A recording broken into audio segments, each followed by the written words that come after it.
নমস্কার। আজ আমরা একটু ইতিহাসের পাতায় ফিরব। আপনারা কি জানেন যোগ কত বছরের পুরানো? অনেকে মনে করেন এটা কয়েকশো বছরের ব্যাপার, কিন্তু না, যোগের ইতিহাস অন্তত ৫,০০০ বছরের পুরনো। আমাদের ভারতের সিন্ধু সভ্যতার কথা তো আমরা সবাই জানি।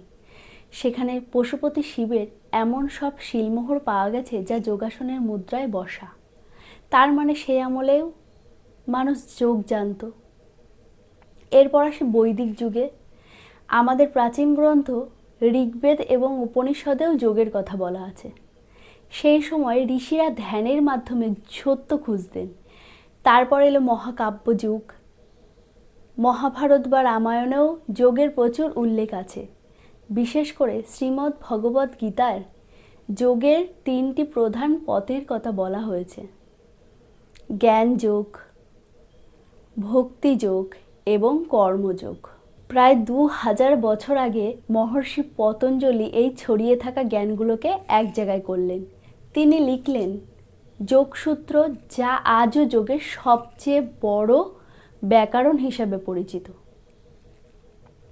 এরপর মধ্যযুগে এলো হঠযোগ।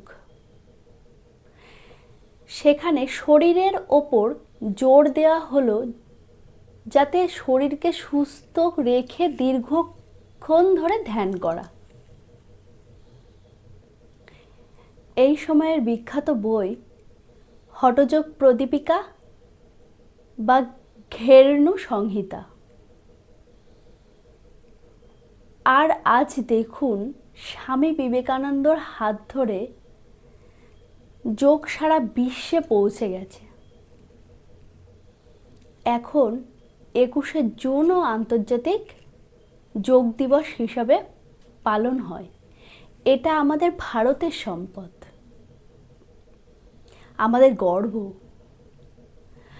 আজকের ভিডিওতে আমরা এই দীর্ঘ যাত্রার কথা জানলাম। ইতিহাস না জানলে কোনো জিনিসের গুরুত্ব বোঝা যায় না, তাই না?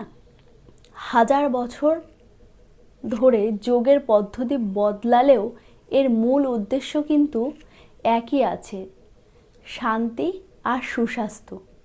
আমরা এই মহান ঐতিহ্যের উত্তরাধিকারী। পরের পর্বে আমরা যোগের বিভিন্ন প্রকারভেদ নিয়ে আলোচনা করব। নমস্কার।